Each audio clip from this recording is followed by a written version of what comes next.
Nadia here with Temple of Geek, and we are at New York Comic Con. I'm here at the Temple booth with Thrilljoy CEO and former Funko CEO Brian Mariotti and Carissa, head of marketing. How are you guys? So excited to be at New York Comic Con. First, it's truly incredible because Thrilljoy is so new and it already has like a massive fan base. You guys literally debuted here last year. Can you tell us a little bit about your debut, because you guys are unveiling new pieces, showcasing exclusives. You guys are dedicated to very high-level craftsmanship and packaging. Your packaging is very unique. What can you tell us about the company's history and origins, your history with Funko, and the company's philosophy when it comes to designing collectibles? What all started with Christopher Columbus in 1492. This is our one-year birthday, so we have been a company for 1 year. We launched here last year. It's been a great year. I mean, I think the thing that we've done very different than a lot of other companies is from day one we had a fan advisory board. We gave away stock to some of the most dedicated, die-hard collectors and influencers in pop culture, and we take a lot of advice, ideas, constructive criticism from that fan base, and it is a very fan-driven company. But yeah, I think we figured out that we thought that maybe the collector world needed a little bit of a shake-up in terms of fear of missing out and limited edition runs and chases and super chases, and we put a lot of bells and whistles into our products with high-level packaging, authenticity cards that are hand-stamped, 1 of, 2 of, 3 of, all the things we knew as our own being collectors that we really wanted to see. So I think that's part of it, but I'll let Carissa add on. Yeah, I think the evolution of Thrilljoy has just been really cool to watch. We started off here, like you said, at New York Comic Con. We're a year old with our Panoramics, and then what it's transformed to today, and watching this community and this Thrilljoy family really grow, and allowing our fans to have a say in different IPs and different things that we're doing in the future. So more to come as far as events and really cool touch points with our fans is the thing that we're always the most excited about. Yeah. And for you with marketing, because marketing is such an incredible piece of pop culture now. Yeah. How is it kind of separating yourself from other toy companies and separating Thrilljoy from Funko? Well, I think you should actually do a an unboxing, yeah. And maybe that will give them an idea. Yeah, I'm going to take one of these Batmans, actually, because I love this sparkly Batgirl, and we can do one on here. But I think just the thing that I love about this is, like you said at the beginning here, is that our packaging is so innovative, and that there are, Brian really wanted to create this product that had the fear of missing out and bringing excitement back into collectibles again. And I really think that's what we did. So when we look at marketing and when we look at what the brand is like, this tear into the thrill and reveal the seal aspect that came with kind of creating that hype at home. It doesn't just exist here at the shows, that you get to tear into the thrill at home or at your friend's house or anywhere. And we're trying to bring that excitement to our retailers like Toy Temple or Hot Topic, as well as at home to our fans on the comfort of their couch. Yeah, so I think what Chris is going to show you right now is how basically a product would sit at shelf. You would take the shrink wrap off, because we're protecting all the secrets of what's inside. We clearly show you on the outside of the slipcover how many pieces were made globally. It's a worldwide number.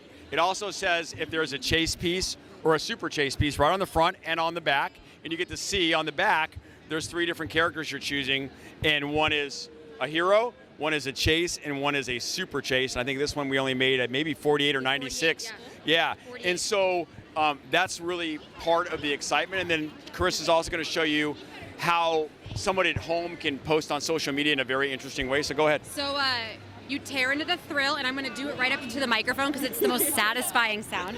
So we're going to tear into the thrill. And then you can see you have 3 characters. You don't know what you're going to get. And you're going to reveal the seal, and we want that super chase piece. But we got Batgirl, and she's sparkly and she's beautiful. And the thing that we say is we have our hero piece, our chase piece, and our super chase piece. I think a lot of other companies use the word common. Yeah. And with Thrilljoy, there's nothing that exceeds 9,999 pieces global number.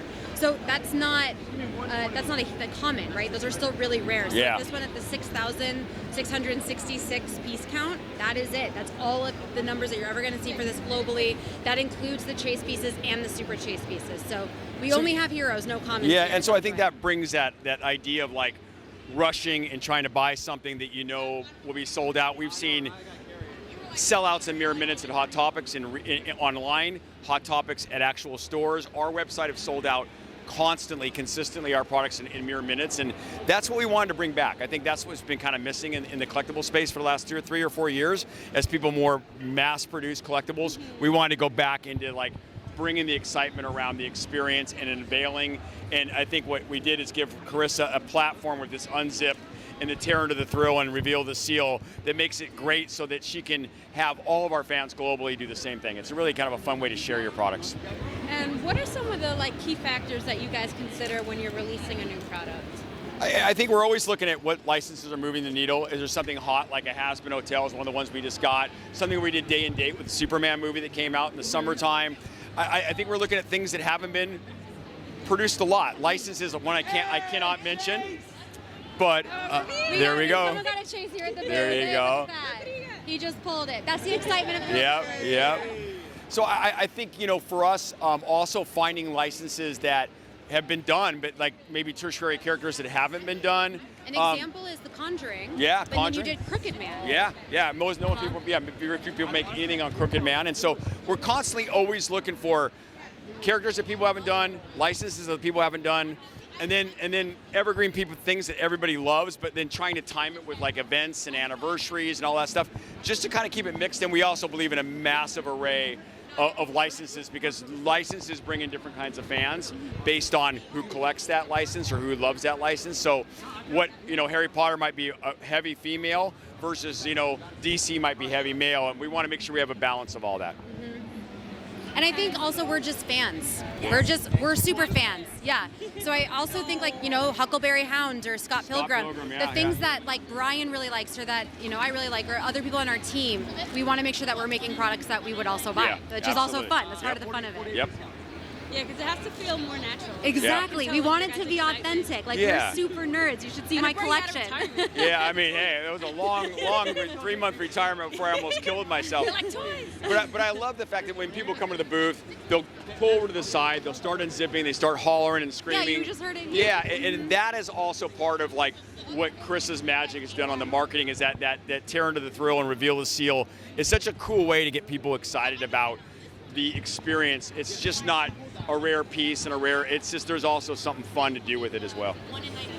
And what can you tell us about your typical development cycle for a new product and the display packaging? Like, how does the process kind of work? I think we're a very small company and very flat. We've been doing this for a very long time, so we produce faster than a lot of people. Like, we can get a product start to finish, depending on the licensors cooperate with us, in about 90 days, and most people are 14 to 18 months. So we move lightning fast, and as we become a little bit more mature, you'll see us be able to get on trends of things that are really in the pop culture zeitgeist faster than anybody. Mudang was one. When Mudang was having a moment, the little baby hippo out of the Thailand zoo, we did a deal with the Thailand government. It was really cool. We donated all the money to help Mudang and her costs for her environment that she lives in. And so we have some things under our sleeve that we're really excited about for like bigger celebrities and doing really cool one-of-one moments and stuff like that. So I think that's kind of what we're excited about, this ability to move fast, and when somebody's having a moment, we can get on stuff really, really quickly. Like, we're doing a whole line of Taylor Swift stuff, right? No, I'm kidding. I know. I would faint. No, it's not true. No, it's not true. I'm just kidding around, but we're both big Taylor Swift fans. So, but Brian is the biggest Swiftie I know. So I mean, so that I love that idea of being able to move really fast. So. That's a great question. And can you tell us about coming up with the signature Pix figure Megapix 12 and Thrilljoy threads? Can you kind of describe what each one is? Yeah, so Megapix is a little bit on hold right now as we wait for the tariffs to kind of figure themselves out. It's our signature piece. It's 12 inches. It's got magnetic features. All the different props in the hands change out through magnets. It's really sophisticated and sleek and fun and easy. There's a articulation that is basically ratcheted, which is really cool. And so that's our 12-inch piece. We have our Panoramics, which is what we debuted with here a year ago, which is the really cool items in the frames with the plexiglass windows. Those are more our statement pieces when we have like big Comic-Cons and special events and anniversaries that we want to come out. The new ones are obviously Pix and Pixel, which we debuted about 3 months ago, and it's off to a phenomenal start. We're selling out. Almost every one of our SKUs are sold out. And then we've got 2 really amazing new products we're going to come out with next year, which I can't say anything about, but I think it's a category we're really excited about that has a massive fandom. So. Hey guys, love you guys. And how do you decide which IP, and can you tell us like what exclusives people can expect? Yeah, look, for us, our exclusive strategy is always going to get behind great specialty and mom and pop retail stores like Toy Tempo, like Chalice, like Toy Tokyo is out of New York. Yeah, $7 a pop that does all these amazing signings with talent and all these Comic-Cons. So we're always going to give our key retail partners ammo to come to a show that has something that nobody else has anywhere in the world. And so that is always something where the retailer kind of lets us know, like, hey, we have a heavy fan base in X, Y, and Z, you need to do that. And so we always take a key, I guess, cue from our retail partners and let them talk about what's exciting them and try to match those licenses up with their fan base.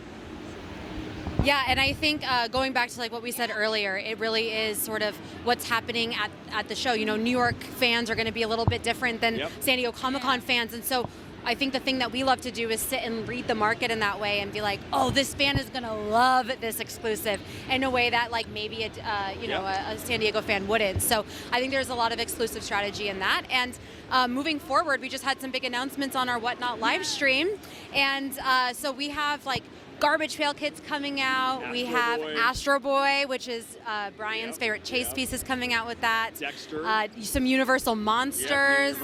Yep, Dexter Morgan. Yes, and the whole window box is bloody. It's so great. Yep. So that is dropping November 7th. You can head to Thrilljoy.com right now to see all of those items, and you can sign up to be notified. So make sure you check those out for our next drop. And there is so many amazing things coming down the pipeline. You have no idea how excited we are about some of these future products and IPs. Oh my God, Dexter. Yeah. So what can you tell us about some of the pieces we have here? So we saw the reveal for Batgirl. Yep. What ones can you talk about? And you mentioned Crooked Man. Yeah. We did. Yeah, so we had a couple first to markets for these guys. Like giving them, because we obviously had the typhoon and the flood, and we got hit. We were impacted greatly. We were going to have a booth. We had a huge party planned, and all of our factories were sitting under 6 foot of water from the typhoon that hit in southern China. So we kind of took lemons and made lemonade out of it. We partnered up with one of our key retail partners, gave them some of the items first to market, so they have a chance to really kind of get people hyped up in New York. Yeah, like Man at Arms and Ben 10. Yep.